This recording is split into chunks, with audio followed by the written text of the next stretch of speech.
नमस्कार विद्यार्थी मित्रांनो, अभ्यास अलर्ट या आपल्या यूट्यूब चॅनलवरती आपलं स्वागत आहे. तर विद्यार्थी मित्रांनो, पाहणार आहोत आपण आज वाक्यप्रचार भाग 2. ओके.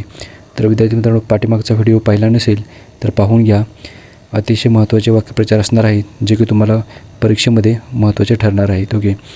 तर विद्यार्थी मित्रांनो, चला पुढचे वाक्यप्रचार आज आपण पाहणार आहोत. चला व्हिडिओला सुरुवात करत आपण. नाकी नऊ येणे म्हणजेच मेटाकुटीला येणे किंवा फार त्रास होणे. नांगी टाकणे, हातपाय गाळणे. नाकाने कांदे सोलणे म्हणजेच स्वतःमध्ये दोष असूनही उगाच बडाया मारणे. बघा, नक्राशू ढाळणे म्हणजेच अंतर्यामी आनंद होत असतानाही बाह्यतः दुःख दाखवणे. नक्षा उतरणे, गर्व उतरणे. नक्षा उतरवणे म्हणजेच गर्व उतरवणे.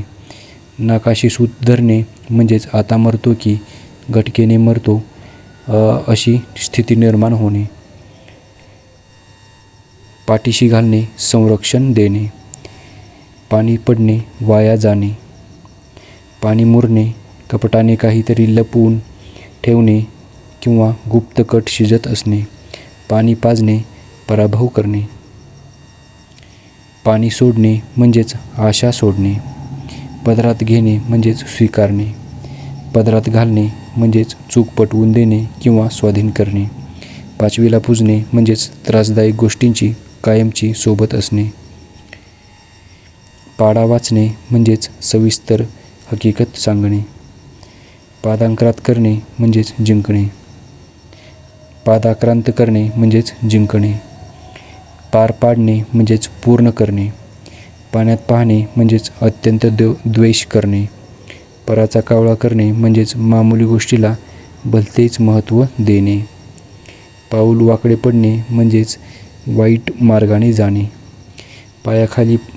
पायाखाली घालणे म्हणजेच पादाक्रांत करणे म्हणजेच जिंकणे. पुंडाई करणे म्हणजेच दांडगाईने वागणे. पाठ दाखवणे म्हणजेच पळून जाणे. पायमल्ली करणे म्हणजेच उपमर्द करणे. पोटात कावळे काव काव करणे म्हणजेच अतिशय भूक लागणे. पोटात घालणे म्हणजेच क्षमा करणे. पोटात शिरणे म्हणजेच मर्जी संपादन करणे. पोटावर पाय देणे म्हणजेच उदरनिर्वाहाचे साधन काढून घेणे. पोटाची दामटी वळणे म्हणजेच खायला न मिळणे. पदरमोड करणे म्हणजेच दुसऱ्यासाठी स्वतःचा पैसा खर्च करणे. पोटाला चिमटा घेणे म्हणजेच पोटाला न खाता राहणे. 14 रत्न दाखवणे म्हणजेच मार देणे. जमीनदोस्त होणे म्हणजेच पूर्णपणे नष्ट होणे. जंग पछाडणे म्हणजेच निरनिराळ्या रीतींनी प्रयत्न करणे किंवा कमालीचा प्रयत्न करणे. जिभेला हाड नसणे म्हणजेच वाटेल ते बेजबाबदारपणे बोलणे. जीवात जीव येणे म्हणजेच काळजी नाहीशी होऊन पुन्हा धैर्य येणे. जीव भांड्यात पडणे म्हणजेच काळजी दूर होणे. जीव मेटाकुटीस येणे म्हणजेच त्रासाने अगदी कंटाळून जाणे. जीव मुठीत धरणे म्हणजेच मन घट्ट करणे. जीव अधीर होणे म्हणजेच उतावीळ होणे. जीव टांगणीला लागणे म्हणजेच चिंताग्रस्त होणे.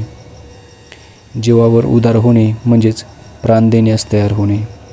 जीवाची रान करणे म्हणजेच खूप कष्ट सोसणे. जीव खाली पडणे म्हणजेच काळजीतून मुक्त होणे. जीवाचा धडा करणे म्हणजेच पक्का निश्चय करणे. जीव की प्राण असणे म्हणजेच प्राणाइतके प्रिय असणे. जीवावर उठणे म्हणजेच जीव घेण्यास उद्युक्त होणे. जीवावर उड्या मारणे म्हणजेच दुसऱ्यावर अवलंबून चैन करणे. जीवाला घोर लागणे म्हणजेच खूप काळजी वाटणे. जीव गहाण ठेवणे म्हणजेच कोणत्याही त्यागास तयार असणे. जीव थोडा थोडा होणे म्हणजेच अतिशय काळजी वाटणे. पाठ न सोडणे म्हणजेच एखाद्या गोष्टीचा पिच्छा पुरवणे. जोपासना करणे म्हणजेच काळजीपूर्वक संगोपन करणे. झाकले माणिक म्हणजेच साधा पण गुणी मनुष्य. झळ लागणे म्हणजेच थोडाफार दुष्परिणाम भोगावा लागणे. टक लावून पाहणे म्हणजेच एकसारखे रोखून पाहणे. टाहू फोडणे म्हणजेच मोठ्याने आकांत करणे. टाके ढिले होणे म्हणजेच अतोनात श्रम झाल्यामुळे अंगी ताकद न राहणे. टेंभा मिरवणे म्हणजेच दिमाग दाखवणे. डाव साधणे म्हणजेच संधीचा फायदा घेऊन कार्य साधणे किंवा योजलेल्या युक्तीने इष्ट वस्तू मिळवणे. डाळ शिजणे म्हणजेच थारा मिळणे किंवा सोयी जुळणे किंवा मनाजोगे काम होणे.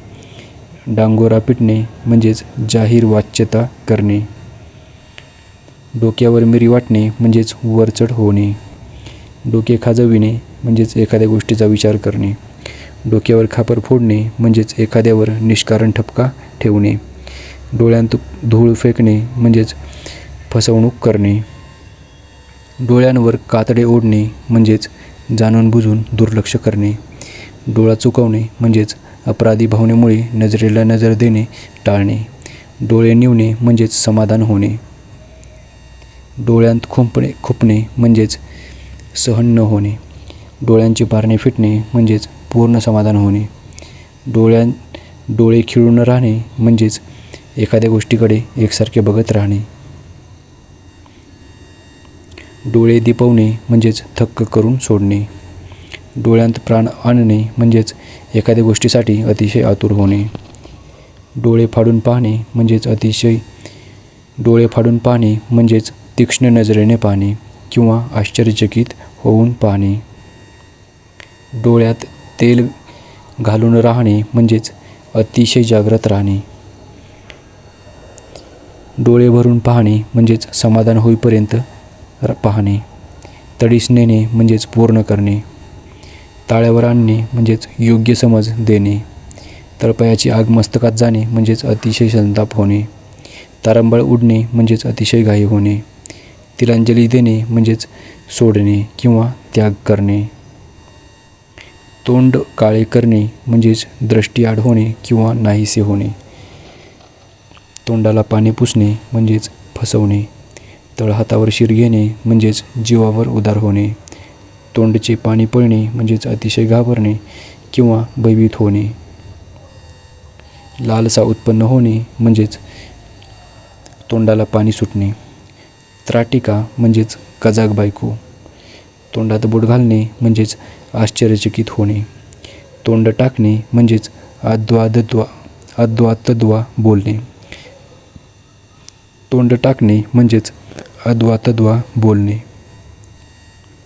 तोंडावाटे ब्र न काढणे म्हणजेच एकही शब्द न उच्चारणे. बघा विद्यार्थी मित्रांनो, तोंडावाटे ब्र न काढणे म्हणजेच एकही शब्द न उच्चारणे. थांग न लागणे म्हणजेच कल्पना न येणे. थोंकी झेलणे म्हणजेच खुशामत करण्यासाठी लाचारी पत्करणे. उष्ट्या हाताने कावळा न हाकणे म्हणजेच कधी कोणाला यात किंचितही मदत न करणे. ओनामा म्हणजेच प्रारंभ. बघा विद्यार्थी मित्रांनो, ओनामा म्हणजेच प्रारंभ. एक घाव दोन तुकडे करणे म्हणजेच ताबडतोब निर्णय घेऊन गोष्ट निकालात काढणे. अंगावर काटा उभा राहणे म्हणजेच भीतीने अंगावर शहारे येणे. अंगावर मुठभर मांस चढणे म्हणजेच धन्यता वाटणे. अंगाचा तिळपापड होणे म्हणजेच अतिशय संताप येणे. अंतरून पाहून पाय पसरणे म्हणजेच ऐपतीनुसार खर्च करणे. कणिक तिंबणे म्हणजेच खूप मार देणे. कपाळ फुटणे म्हणजेच दुर्दैव ओढवणे. कपाळ फुटणे म्हणजेच दुर्दैव ओढवणे. कपाळमोक्ष होणे म्हणजेच मरण पावणे. कान फुंकणे म्हणजेच दुसऱ्याच्या मनात किलमिश निर्माण करणे. कागदी घोडे नाचवणे म्हणजेच फक्त लेखनात शूरपणा दाखवणे. कानावर हात ठेवणे म्हणजेच माहीत नसल्याचा बहाणा करणे. कान उघडणी करणे म्हणजेच कडक शब्दांत चूक दाखवून देणे. काखावर करणे म्हणजेच आपल्याजवळ काही नाही असे दाखवणे. कानाडोळा करणे म्हणजेच दुर्लक्ष करणे. कायापालट होणे म्हणजेच स्वरूप पूर्णपणे बदलणे. काट्याने काटा काढणे म्हणजेच एका शत्रूच्या सहाय्याने दुसऱ्या शत्रूचा पराभव करणे. काट्याचा नायटा होणे म्हणजेच क्षुल्लक गोष्टीचा भयंकर परिणाम होणे. काट्याने काट्याचा नायटा होणे म्हणजेच क्षुल्लक गोष्टींचा भयंकर परिणाम होणे. कावराबावरा होणे म्हणजेच बावरणे. काळजीने काळजाचे पाणी पाणी होणे. बघा विद्यार्थी मित्रांनो, काळजाचे पाणी पाणी होणे म्हणजेच अतिदुःखाने मन विदीर्ण होणे. कुत्रा हाल न खाणे म्हणजेच अतिशय वाईट स्थिती येणे. कंठस्नान घालणे म्हणजेच ठार मारणे. कंठशोष करणे म्हणजेच ओरडून गळा सुकणे. कंठशोष करणे म्हणजेच काय विद्यार्थी मित्रांनो, तर ओरडून गळा सुकवणे. उगाच घसाफोड करून खूप समजावून सांगणे. कंबर कसणे म्हणजेच एखाद्या गोष्टीसाठी हिंमत करून तयार होणे. कुंपणाने शेत खाणे म्हणजेच ज्याच्यावर जबाबदारी आहे अशा विश्वासातील माणसाने फसवणे. केसाने गळा कापणे म्हणजेच वर करणे, प्रेम दाखवून कपटाने एखाद्याचा घात करणे. बघा विद्यार्थी मित्रांनो, कोंबडे झुंजावणे म्हणजेच दुसऱ्याचे भांडण लावून आपण मजा पाहणे. कोपरापासून हात जोडणे म्हणजेच काहीही संबंध न राखण्याची इच्छा प्रकट करणे. खाडा टाकून पाहणे म्हणजेच अंदाज घेणे. खसखस फेकणे म्हणजेच मोठ्याने हसणे. खूणगाठ बांधणे म्हणजेच निश्चय करणे. खडे चारणे म्हणजेच शरण येण्यास भाग पाडणे. खडे फोडणे म्हणजेच दोष देणे. खापर फोडणे म्हणजेच एखाद्यावर निष्कारण ठपका ठेवणे. खाजवून खरूज काढणे म्हणजेच मुद्दाम भांडण उकरून काढणे. खाल्ल्या घरचे वासे मोजणे म्हणजेच उपकार करणाऱ्याचे वाईट चिंतणे. खो घालणे म्हणजेच विघ्न निर्माण करणे. गर्भनळीत होणे म्हणजेच अतिशय घाबरणे. गळ्यातील ताईत म्हणजेच अतिशय प्रिय. गळ घालणे म्हणजेच अतिशय आग्रह करणे. गळ्यात पडणे म्हणजेच एखाद्याला खूप भीड घालणे. गळाशी येणे म्हणजेच नुकसानीबाबत अतिरेक होणे. गाडी पुन्हा रुळावर येणे म्हणजेच चुकीच्या मार्गावरून पुन्हा पूर्ववत योग्य मार्गाला येणे. गुजराण करणे म्हणजेच निर्वाह करणे. गुण दाखवणे म्हणजेच दुर्गुण दाखवणे. गंगेत घोडे न्हाणे म्हणजेच कार्यतडीस गेल्यावर समाधान वाटणे. गळ्यात धोंड पडणे म्हणजेच इच्छा नसताना जबाबदारी अंगावर पडणे. तर विद्यार्थी मित्रांनो, व्हिडिओ कसा वाटला हे नक्की कळवा आणि भेटूयात आपण नेक्स्ट भागामध्ये म्हणजेच पुढील भागामध्ये. धन्यवाद.